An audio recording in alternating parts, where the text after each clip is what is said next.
You smell that? Do you smell the anticipation? Do you smell what the tuna is cooking? Dude, it is the first day of draft day. My favorite thing about the draft arriving is that mock drafts end because the draft is here. We don't have to see another mock draft, even if it's mine. You don't have to see it ever again. And I know that'll make my co-host extremely happy. My co-host, Sheriff Joe Bags.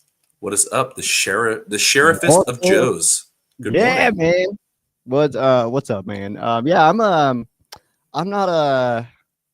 a mock draft lover. I didn't look at any, so I don't know what the Rams are supposed to do according to people who have no idea what's going on. So, that's where I'm at, man. We know number one. That's it. Can we just agree on that? That's it. That's all anybody knows. Okay.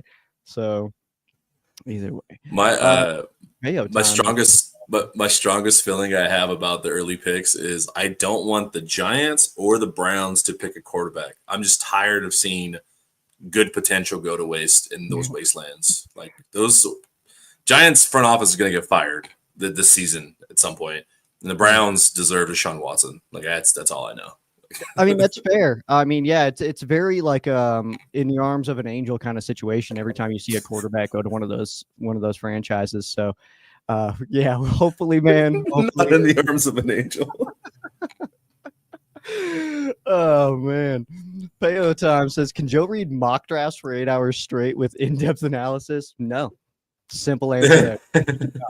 He could. But it would be the analysis would be like, yeah, but you don't know that because again, I think we talked about this last time was that we're finally getting the information that there's a lot of owners that have a lot more say than we realize. So it's not just as simple as, oh, this team needs a this. There's a this on the board and he seems to fit their scheme. So that's not even a guarantee. So that's why I kind of hate it all is because it's like, no, it doesn't mean like we can look at it from the outside perspective all we want to and probably make a reasonable assessment there. But either way, that doesn't mean that the team's going to do it. I said this example on my podcast on Ram Showcase was, do you really think that a year one head coach, Raheem Morris, going down to the Atlanta Falcons, former defensive coordinator of the LA Rams, wanted to go with a backup quarterback with his top pick in his first draft as the head coach? Do we really believe that? I don't. Oh man. Damn. Well, now you're assuming that he absolutely wanted Kirk Cousins. What if the Kirk Cousins pool wasn't what he wanted and he wanted a guy? Because Michael Penix feels like a Raheem Morris guy. I'd argue that. And first year head coach, you want your quarterback, you want your guy. Which guy was this guy though? You know, why didn't he play? Why didn't he play? If that was his guy, then I think that would have been an easy sell of like, hey, this is the guy I wanted. Yeah. I'm playing. So that's fair. Yeah. Well, let's see what happens at the top of this draft, man, because, of course, there is some drama still up there, and we actually are getting word that the number 2 and 3 have been offered, and it doesn't sound like those phone calls are just getting hung up on. So we could see some trades at the top end of the draft here. That is my favorite part of the draft is, one, just the potential. Like, I'm really weird. Like, I hate how old the draft now makes me feel. Because in my head, I'm still like the same age as these guys going into college. I'm like, oh, no, I'm 33. Like, oh, no, this is bad. What is going on with my camera? Sorry about the camera situation going on here. It's shaky. Let's go down. But it's really cool to see when you get that one shakeup when like some picks will go in order that makes sense. Like, oh, yeah, you guys need help protecting, take a tackle or guard. But even good judgment, like an X factor, like just a guy who is just the best player on the field every time he's on there. It's just sitting at your spot and it will just supersede your needs. Like making that judgment call is really hard. These guys really get to play Madden for a day for the next 3 days. And it's really cool to watch pan out in real time. Mock drafts though, like I don't get the point of it. I get it's just fun to do. Yeah. And maybe it's just a way for fans to feel closer to God, because whether you're sitting in front of a ESPN camera as a professional, or you're a Redditor sitting on your ceramic throne like I do and trying to come up with the perfect scenario on PFF, nobody knows shit. Nobody knows anything. Might be right. That's so funny, dude. We're all the same age. Yeah, that's kind of crazy. We're all at the age right now, like right into like that lower. I'm 33 as well. We're all in that gap where like if we were in the NFL right now, we wouldn't get looks. They'd be like, this guy's ancient. Like get get him out of here. So yeah, that makes you feel good, especially when that comment of like I don't know, man. He's 30. Like that, the Devontae Adams one kept getting me. It was like, I don't know, man. He's 31. He might be cooked. And it's like, man, screw you guys. You're muted or something. What'd you do? There we go. After days of work, though, how sore I feel working. Mm-hmm. I get it. Dude. No, these knees are 65 years old, man. There's no way. So yeah. Okay, so you have a mock, right? Yeah, I do. I feel embarrassed saying that in front of you now. That's hilarious to me, by the way. But what? That everybody, like, people come to me and they're like, "Uh-oh, don't bring up mock drafts in front of Joe. He's gonna lose it." But it's like, I don't care. I just don't put any stock into them at all. And I feel like some people do. Some people will there's the comment on like draft day of like, I've seen the mock drafts, I know where I'm going, and it's like that kind of thing. But I think that people think that that's real, like that people like think that because it's in a mock draft that it's a possibility. It's just a dude sitting at a computer being like, I think that this could happen. It doesn't mean anything. That's why that's all. My emotion on it is that I just don't put any stock into them, because what is the point? We had mock drafts of Johnny Manziel coming to the Rams. You know what I mean? Like that wasn't even a thought. So I don't know, man. There's a few. So yeah, like when it's let's see. we'll pop it in a second. They're obviously not to bash like the us common fans for doing it, but for a lot of us, you know, like you, me, the countless content creators that are, you know, trying to make money doing this and take this seriously. And I got like some of my mock draft, I took notes from Blaine Grizek. Blaine Grizek, again, if you haven't seen, he's got a top 300 board where he does the buckets. Like, dude, that is countless hours of work watching film and researching guys. Like, sure is. The amount of work people go in, unpaid work, to try to just be in touch with what is happening with the current draft class is incredible. I like to approach a mock draft in this unofficial content creator chair that I pretend is important for me of, okay, what's the route they may do to create a team? Maybe the players are incorrect, but I like this method in the draft. Do you want me to pop it up? Do you want me just to break it down and tell you about it? Like, what do you want to do? Yeah, well, yeah. Let's see. I want to see your your top 5 here, because I mean we're round 1. The Rams are picking late. So obviously by the time we get to 26, there's so many different pathways that this draft could be taking. So what if like out of nowhere, for no reason at all, a Travis Hunter falls to 26. You know what I mean? Like, dude, incredible. All right, here we go. So after kind of looking at what the options are, I know the big thing. I want the Rams to take a tight end first round. I think having a true like X factor, game changing tight end with Stafford, with McVay, even as a rookie, if you can unlock that guy and get 60 catches, close to 1,000 yards, something like that, that will help you win a Super Bowl. Like, look at what Brock Bowers did on an awful Raiders team. Yeah. But I don't think they'll be there. I don't think even Loveland makes it to 26. And now you're asking the Rams to trade up into the mid-first round. It's like, I don't know what that looks like. I'm not smart enough to know what trade capital they need to do that. A lot of people are going to hate what I did here because people don't think they need to take any wide receiver. So I had the Rams trade back, which a lot of people think Rams might trade back, accumulate more picks because they have a huge gap between like the second and fourth round or something like that. Yeah. Jalen Royals, he's a super underrated guy, super fun to watch. He can be like a Debo Samuel, but he can run every route.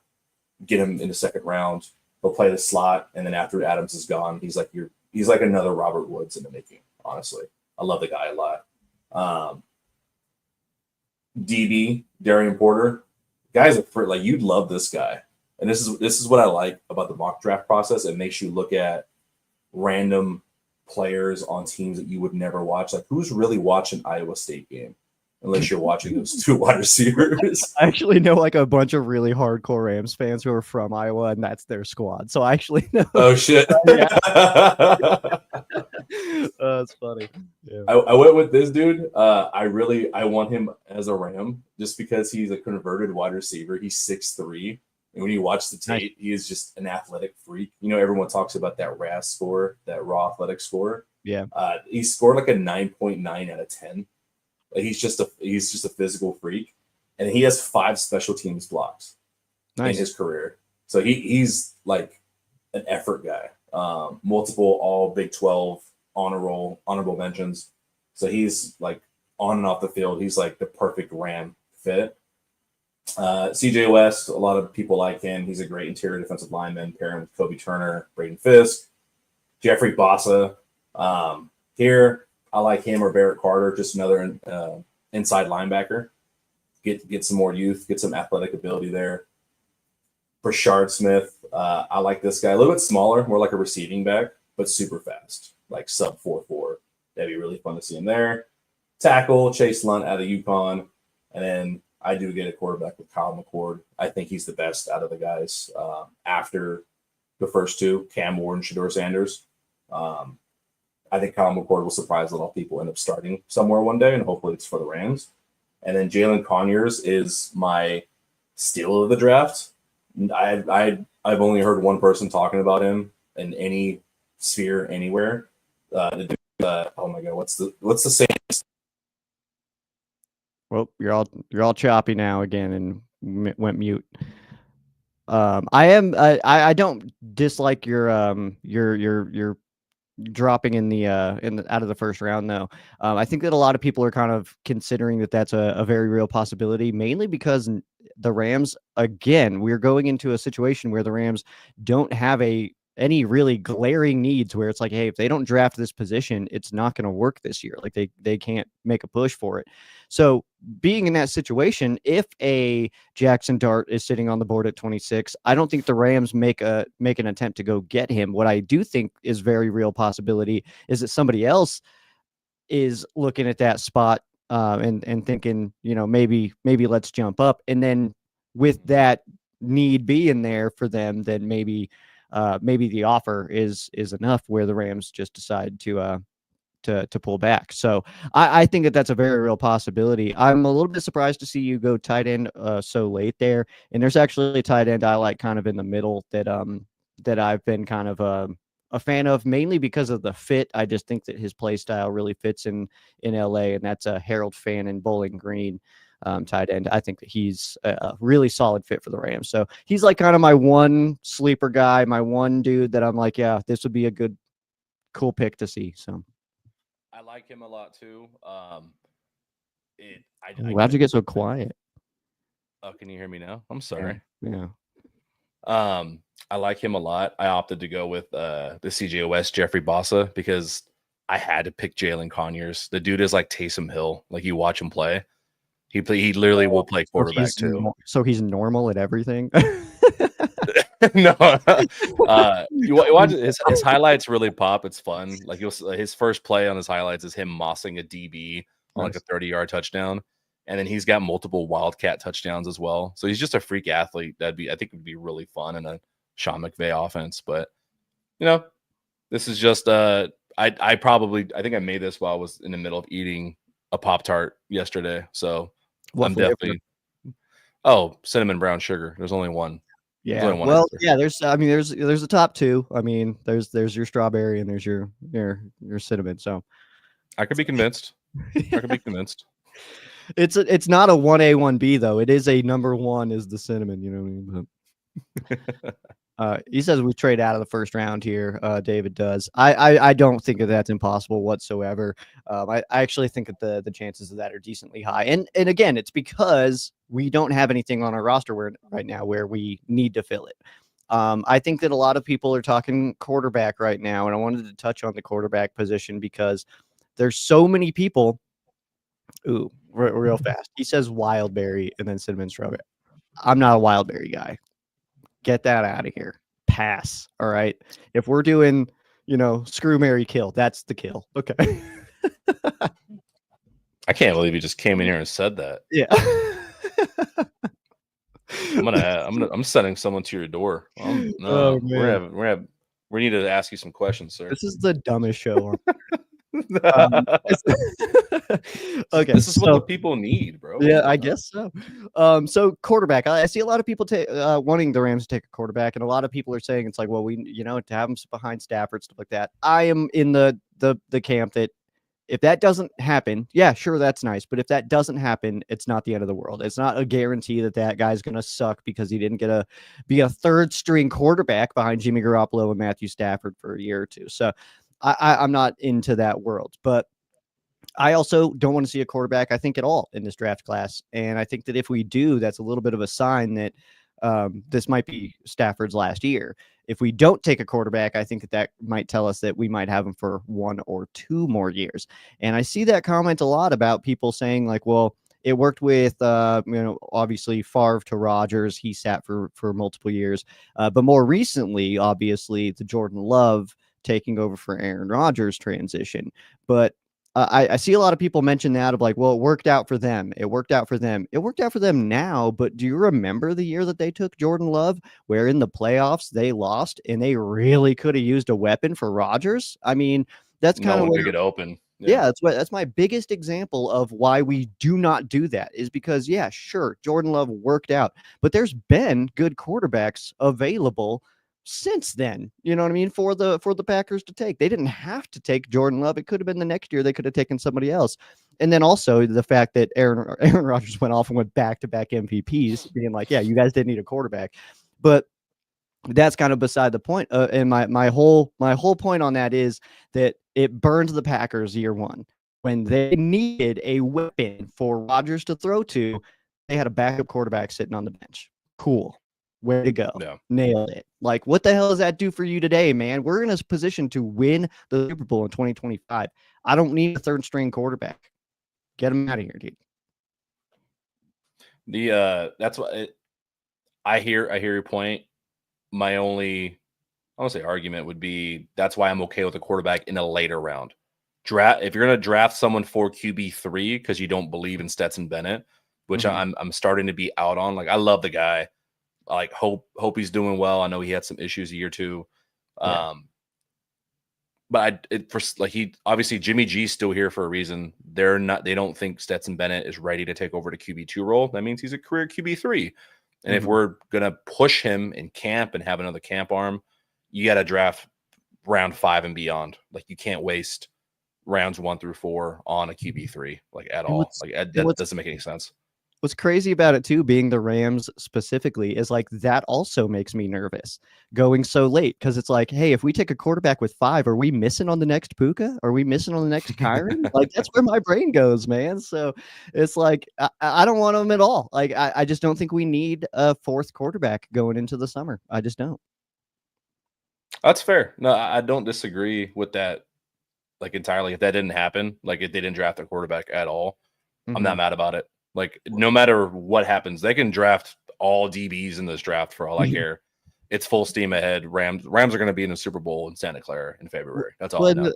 The thing too is that I'm not flipping tables if we take a quarterback. You know what I mean? Like, I'm not like sitting here like, what?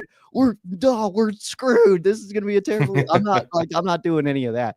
That guy's got my support. You know what I mean? I'm waiting to see tell me who to root for this year, Les. I don't care. Like, there's hundreds of dudes available. We're going to get maybe 8 of them. I don't know. So, like, just tell me who to root for, man. And if that happens to be a quarterback, it happens to be a quarterback. I just think that we are in a position to hit it a little bit harder this year. We don't need to go with a guy who's going to be in street clothes most of the season. I just don't think it's necessary. So that's where I'm at. They could also be we've seen 2 different iterations of Les Snead's approach to trying to win a Super Bowl. So we've seen the F them picks, and then we've seen love them picks. the last 2 years because Uh-huh. they've just hit on so many starters. What if the third iteration is a mix where it's a lot of picks, where maybe they only want a few picks because they've got a bunch to the back end and they do want to move up. Maybe they do get aggressive. Maybe they do get like just a crazy, like immediate X factor guy in the top of the first round or mid first round. We never know. It could be a really fun. It could be a weird night tonight. That's all I know. But yeah, what if it's not an F them picks or love them picks? It's a value pick. It's like we only need 2. We need 2 picks. Let's trade up. Let's trade everything we can to get up to these 2 picks, and then we're done. We're The gonna Ricky we're the Ricky Williams. Williams. And you know what? I would not even be a little bit upset if the Rams pulled that off and got a Travis Hunter, dude. I wouldn't even be mad. I'd be like, hell And- yeah! All right, draft is done. Day 1. We're done. My draft, my Meet the Rookies show is going to be real easy this year. It's just like, what I will say, and this is circling back to your feeling about mock drafts, is the one that I do share with you is when it's super obvious that a paid professional, someone who's paid to cover the NFL, Mhm. has zero idea about a team. Like, just admit you don't know anything about the Rams when they're like, I think the Rams are going to pick a guard at pick 26. It's like, Yeah. what do you like for what? Yeah. One of our strongest positions. Like, what are you smoking? What? Mhm. That pisses. I've seen a bunch of that from the NFL, and that kind of pisses me off. Well, it's people that want to try to flex their brains of like, well, I've watched the NFL for so long, and you know this team's gonna do this, and they want to do this, and you know who knows about this guy? We don't know how long he's gonna want to play, so they'll probably want to get his replacement in there and stuff like that. And it's like, man, you don't know any of that. You're just making all of that up right now. It sounds smart. It sounds real smart to be like, yeah, probably want to go right tackle this year because Rob Havenstein, he's getting up there, man. So he's probably only got like 1 or 2 more. So maybe you want to get that. He might play for 7 more years. Why don't you shut up? Like he literally told us he didn't even consider retirement this offseason. So he's still going, you know. I don't get it, man, because I make this joke all the time. I got out of bed this morning and my neck hurt just because my pillow was fluffed up weird. I don't know how these guys over 30 get beat up in multiple car crashes every game and are just like, oh yeah, I'm good to go next week. Like, no, this shit hurts. So yeah, Dude. it is impressive. I'll tell you, this is a story I had. This is a real story from like last week. I was walking up the stairs at my office and I realized that I forgot something downstairs. So I stopped and I turned. Something happened to my knee. It still hurts, dude. I turned on some stairs and that's my injury now. So still dealing with that, man. We're day to day. Should be okay for tonight. What we're gonna have a we're gonna have to put out social media reports on your availability per week on for podcasting. We really Based are, on your man. injury report. It's gonna be a problem. Not to like, yeah, no, we're day to day still. And heads up to anybody who's hanging out here. It's you all right over there? We are we are I'm excited. doing a draft. We'll be back tomorrow, is what I'm trying to say. So we'll be talking about whatever happens tonight and then what might be happening tomorrow night, because we might be talking about our newest member, our newest Ram, or we'll be talking about who we might be getting because we traded back or any of that stuff. So we will be, of course, back tomorrow. And then Saturday morning as well. Draft starts pretty early on Saturday morning, so I think we'll kind of lead into that. I think I'll be able to watch most of that. My niece has a dance recital, so I will be at that for a good chunk of the day. Hey, on shout out to niece Joe Bags. yeah, Zayla, she's the best. Yeah, so we agree Cam Ward is top pick, right? Who is that? That's Titans, right? Yeah.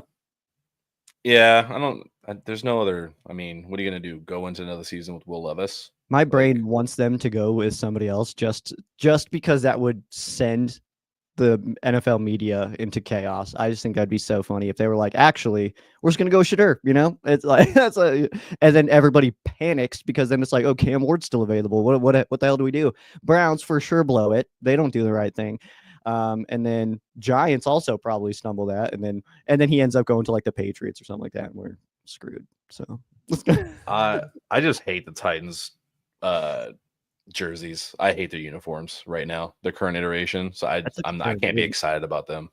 Awful. I feel like the Titans are just one of those teams, man, that everybody, that's like your last stop. That's your that's like your soft out of the NFL is the Titans. You know, Tyler Lockett just went there. It's like, That's so sad. tell me I'm wrong. Tell me I'm wrong, dude. You can't. Oh, DeMarco Murray, man, his last stop. He was so good for like 1 year. I forgot about that. If you end up on the Titans, it's not going well. It's not. One day, when we're old and washed in the podcasting world, we'll end up being a Titans podcast, and that's when Was that we're the on our last rules? leg. Is that what? Yeah, is that what we Titan showcase for like 2 years and then it just disappears. Ugh. All right. On that note, happy drafting tonight. Yeah, Titans. Tyler Lock is going to save the Titans. They're going to 12-5. Brett, join us tomorrow, man. We'll be back same time tomorrow morning, man. Hop on with us, man. It'll be a good time. But I have to go to work. I have to, do it for the man. So, but draft tonight, round 1, and we're fired up about it. Maybe we'll get a new Ram tonight. Let's talk about. We'll list our favorite or least favorite first round picks of all time. I'm gonna start Ty Hill. You can't beat that. Oh my God. I'll just say it. Sam Bradford. I hated it. Oh man, that's a good one. Alex Barron, man, holding number 70. Ugh. Because he wasted so much potential. Justin Blackman. I'll never forgive him. Oh my God, dude, that new one too. Jeez. He looks. I know I'm gonna just side trail this, but like he looks terrible. Alcoholism is awful, bro. Pretty rough. Yeah. I'm just gonna go Greg Robinson.